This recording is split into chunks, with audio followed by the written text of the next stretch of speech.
so thick you couldn't even see your hand, and the firemen chopping holes in that wall, and it looked like this building was going to go down.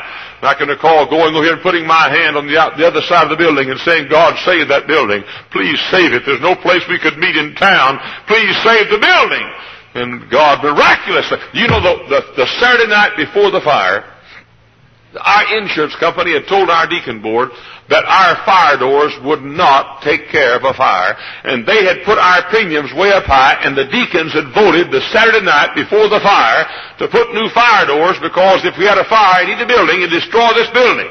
Well, blessed be God, an angel stood over here at this door, and an angel stood over here and pushed the flames back, and this building was spared.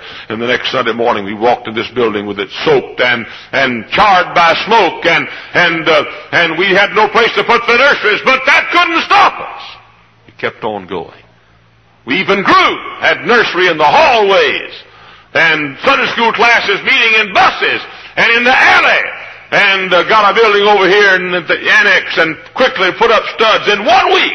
In 1 week, we put up enough studs and drywall to have Sunday school for many of our kids in the annex, and we lived that way for a couple of years. 2 or 3 years we lived that way. But the church went on. We had to face the building of a high school. Financially we had problems, and we had to face it. But we did it. We built a grade school and had a hard time. How can we do it? But we did it. We built another grade school, and we did it. We faced the building of a college, but we did it. We had a new building to buy, an opportunity to buy a new building where we have the college now, but we did it. Nothing has ever stopped the progress of this great church. Now, can we defeat the horses and lose to the footmen? Can we win great battles of Jericho and let a battle of Ai cause us to fall defeated at the hands of the enemy? Look, this is the kind of thing that will destroy a church like this. We don't have to gird ourselves for it. We don't think. There's no enemy trying to destroy this church that we can see today. Nobody has threatened to bomb our buildings as far as we can see today. We have nobody saying, we'll destroy you. No, but listen, there never has been and there never will be a church destroyed from without. It's always destroyed from within. If we become complainers, it just doesn't seem like church. Don't say that. Don't say it. Well, there's too much noise. Don't say that. Don't say it. Let's leave this place and go to the Civic Center 2 weeks from today, and let's walk in with a song in our heart, on our lips, resolve that we're going to make this 10 of the best weeks this church has ever known. Now here's the announcement. Our plans have been to have Sunday school here, except the adults, except the pastor's class and the adults who want to go to the Civic Center. But to have our Sunday school here, and then to go to the Civic Center for our preaching services. Now, I've sat down alone. I've sat down with the superintendents, and I've talked with the deacons at a special call meeting of the deacon board. We have come to the conclusion that we could not transport the 6,000 people that meet here for Sunday school at 9:40 or 9:30 in less than probably an hour and a half between here and the Civic Center. If we came here through rain and sleet and snow, and we'll have all three before December 15th, walk in here and take our kiddos to their departments, take off their boots, take off their coats, after having found a parking place.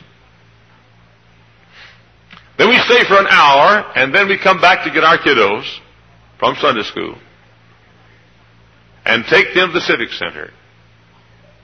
Put on their boots, their coats, go down to the Civic Center, find a parking place there, and imagine, if you would please, the traffic jam between here and the Civic Center. Think of it. Now, the alternative is to go by bus. it would take to transport the 6,000 people, it would take about 140 buses. We would have to pull almost all of our buses off the road and not use them for our bus ministry. And if we had 140 buses lined up here, you'd have to walk all the way to Hessville to get on one. The truth is, you couldn't line 140 buses up between here and the Civic Center. Now, we have wrestled with this thing. The superintendents met last night. The deacons met last night.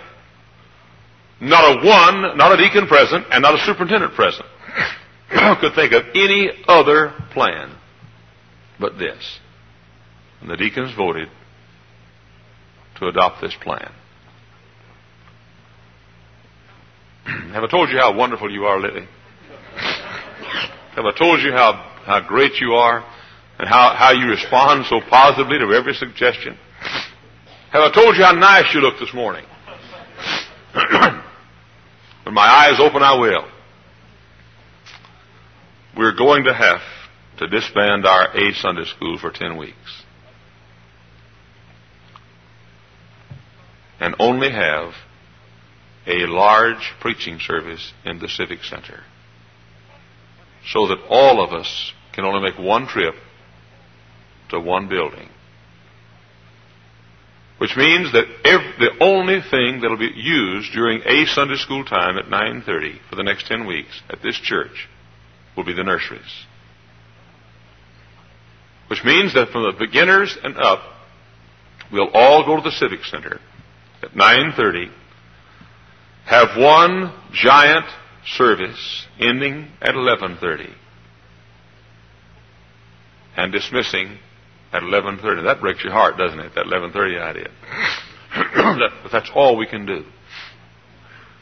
I have spent hours trying to devise a better plan. I don't like this plan. I don't like it. It's like George Bernard Shaw said about democracy. He said democracy is a very poor form of government, and all the others are poorer. The same thing is true about this plan.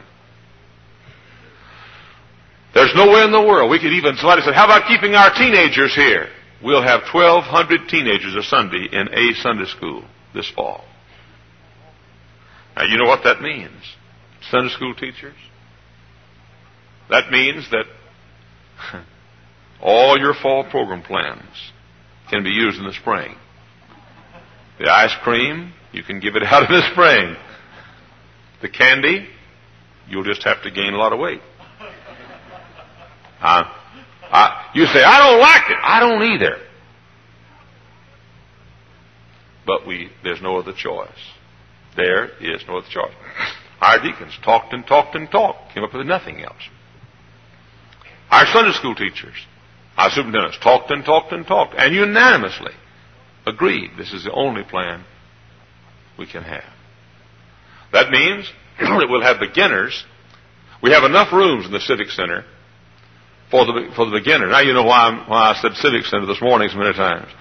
We have enough rooms in the Civic Center to take care of 600 people. That can take care of our beginner children. Which means that primaries and up will meet at 9:30 every Sunday morning for a 2-hour service. We'll have something exciting every Sunday that'll appeal to the young people as well as to the adults. Some guest. We'll have the bus children sitting with departments way up in the back. In the back seats of the Civic Center, we'll have signs saying Primary 1, Primary 2, Junior 1, Junior 2, Junior 3, and the bus captains will take their bus children and put them all together, and the teachers of each department will sit with the bus children of their department. Now, the other children can sit with their departments or can sit with their families. You can take your choice. We have some preference they sit with their departments, but not much.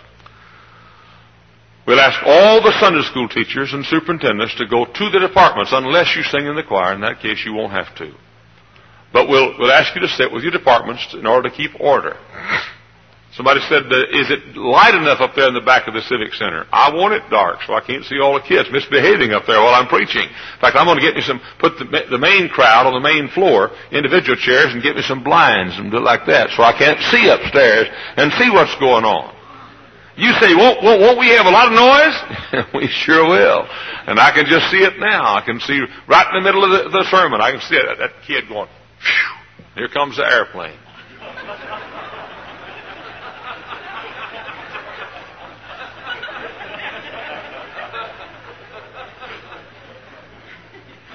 You say, what are you going to do? I'm going to cry and have Brother Fisk cuss for me a little bit.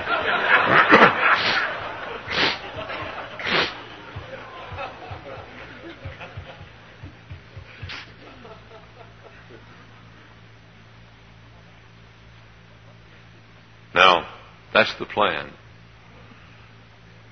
And it's the only feasible plan that we have.